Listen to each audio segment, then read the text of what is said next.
विजयनगर की सुंदर सी नगरी का राजा, जिसका नाम बलबीर सिंह था और उसकी पत्नी का नाम विमला देवी था।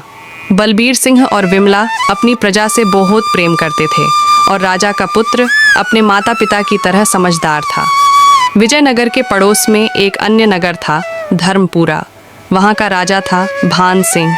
वह हर समय पड़ोसी राजाओं की ज़मीन हड़पने की सोचता रहता था। उसका खजाना धन से भरा रहता था। लोगों की भलाई पर खर्च करने की बजाय वह उनसे और धन पाना चाहता था। उसकी विशाल सेना के कारण कोई भी राजा उसकी तरफ आंखें उठाकर भी नहीं देखता था। बलबीर सिंह के शासनकाल में सुख समृद्धि की रियासत बनी हुई थी। लोग सुख वैभव से जीवन बिता रहे थे। भान सिंह से विजयनगर की समृद्धि देखी नहीं जाती थी। एक दिन मौका पाकर उसने बलबीर सिंह के मुट्ठी भर सैनिक और भान सिंह की भारी भरकम सेना का मुकाबला कब तक करते, और फिर शत्रु सैनिकों ने बलबीर सिंह को घेर लिया। राजा के अंगरक्षकों ने जब देखा कि महाराज दुश्मनों से घिर गए हैं, तो वे जान की बाजी लगाकर शत्रु पर टूट पड़े। वे बलबीर सिंह को बचा के घने जंगल में भगा ले गए और युद्ध शुरू होते ही कुछ वफादार सिपाही महल में पहुंच गए। वे भी रानी विमला देवी तथा पुत्र राजकुमार देव को ले सुरक्षित जंगल में पहुंचा दिया था। फिर राजा ने रानी और राजकुमार को सकुशल देख चैन की सांस ली और वे वहीं छोटी सी झोपड़ी बनाकर रहने लगे। एक दिन बलबीर सिंह जंगल में उदास बैठा था। फिर रानी विमला देवी ने समझाया, महाराज, हमें इस तरह हिम्मत नहीं हारनी चाहिए। हमारी प्रजा अब भी हमसे प्रेम करती है।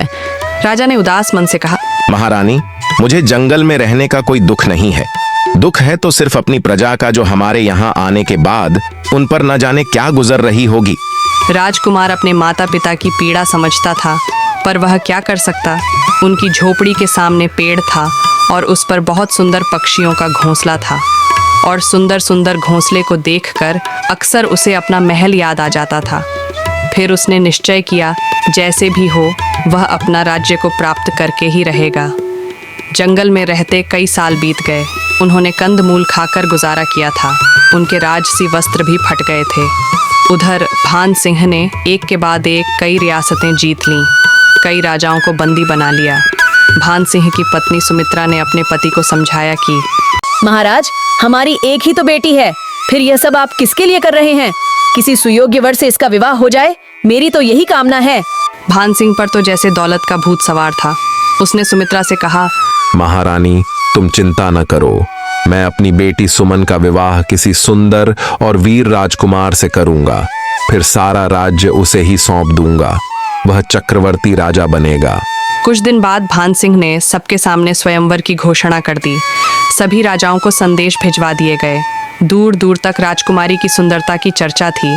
भान सिंह की इकलौती बेटी होने के कारण सारा राज्य उसे ही मिलना था, इसलिए हर कोई उससे विवाह करना चाहता था। लेकिन स्वयंवर की कुछ शर्तें भी थीं।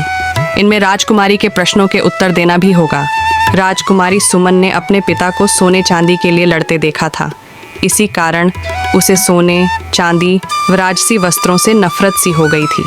उसने कहलवा दिया, स्वयंवर में कोई भी राजकुमार सोने चांदी या हीरे मोती जड़ी राजसी पोशाक पहनकर न आए। सुमन की शर्त सुनकर सब हैरान थे।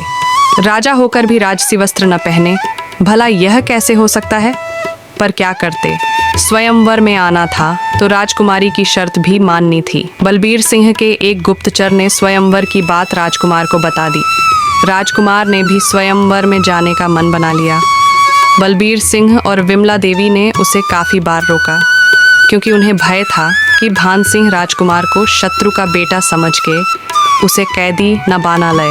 राजकुमार देव ने उन्हें विश्वास दिलाया तो वे मान गए और जाने की अनुमति दे दी। स्वयंवर का दिन आया। बहुत से राजा, महाराजा और राजकुमार भान सिंह के महल में पहुंच गए। सभी ने सादे कपड़े पहने थे। थोड़ी देर में राजकुमार देव भी वहां पहुंच गया। उसने वृक्ष की छाल पहन रखी थी। सिर पर बया के घोंसले से बनी एक सुंदर टोपी थी। अन्य राजाओं ने देव को देखा तो वे उसका मजाक उड़ाने लगे, लेकिन देव चुपचाप एक तरफ बैठ गया। थोड़ी देर बाद राजकुमारी सभा में आई। उसने सबका अभिवादन किया और एक नज़र सब मेहमानों पर डाली। अचानक उसकी नज़र देव पर ठहर गई। उसकी सीधी सादी पोशाक और टोपी ने राजकुमारी का मन मोह लिया। तभी एक सेविका एक थाली लेकर आई। उसमें पानी भरा था। पानी में एक छोटी नाव तैर रही थी। राजकुमारी ने कहा, हमारे व्यापारी नौकाओं में सामान भरकर विदेशों में व्यापार के लिए जाते हैं। इस नौका में क्या रखें कि व्यापारियों को लाभ हो? सभी राजा सोच में पड़ गए। एक ने कहा, इसमें वस्त्र रखे जाने चाहिए। पड़ोसी देशों में कपड़े की कमी है। कपड़ा बेचकर व्यापारी लाभ कमा सकते हैं। दूसरा बोला, इसमें हीरे जवाहरात भर दो। इनसे व्यापार में सबसे अधिक लाभ होता है। तीसरे ने कहा, अन्न एवं मसाले बेचना ठीक होगा। इस प्रकार हर कोई अपने अपने दिमाग से जवाब देता रहा। राजकुमारी चुपचाप सुनती रही। अंत में देव की बारी आई। उसने गंभीर होकर कहा, नौका में चप्पू नहीं है।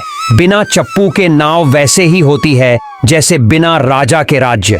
चप्पू रहित नौका में जो भी रखोगे वह सब डूब जाएगा। व्यापारियों को लाभ तभी होगा जब नाव में मांझी के पास चप्पू होगा। देव की बात सुन सब दंग रह गए। यह तो किसी ने सोचा ही नहीं था। राजकुमारी ने मुस्कुराकर देव की तरफ देखा। तभी दूसरी सेविका एक डिबिया लेकर आई। उसमें एक सुई रखी थी। राजकुमारी ने कहा, इसकी शादी करनी है, दूल्हा तो बताओ। यह प्रश्न तो और भी मुश्किल था। सबकी गर्दनें झुकी रह गईं। फिर देव ने बोला, पति पत्नी एक दूसरे के पूरक होते हैं। एक के बिना दूसरा अधूरा रह जाता है। मेरी दृष्टि में इस सुई का विवाह धागे के साथ कर देना चाहिए। बिना धागे के सुई की उपयोगिता कुछ भी नहीं। यह उत्तर सुन कांता खुशी से झूम उठी। उसने तुरंत वरमाला देव के गले में डाल दी। सभागार तालियों से गूंज उठा। भान सिंह को पता लगा कि उसकी बेटी ने बलबीर सिंह के पुत्र देव को पति रूप में चुना है। यह जानकर उसे बहुत क्रोध आया। रानी सुमित्रा ने कहा, नाथ, अब यह दुश्मन का पुत्र नहीं अपितु हमारा दामाद हो गया है। जब यह खबर जंगल में महाराज बलबीर सिंह को मिली, वह भी रानी विमला देवी के साथ वहां पहुंच गया। भान सिंह और बलबीर सिंह गले मिले और दुश्मनी को मित्रता में बदल दिया।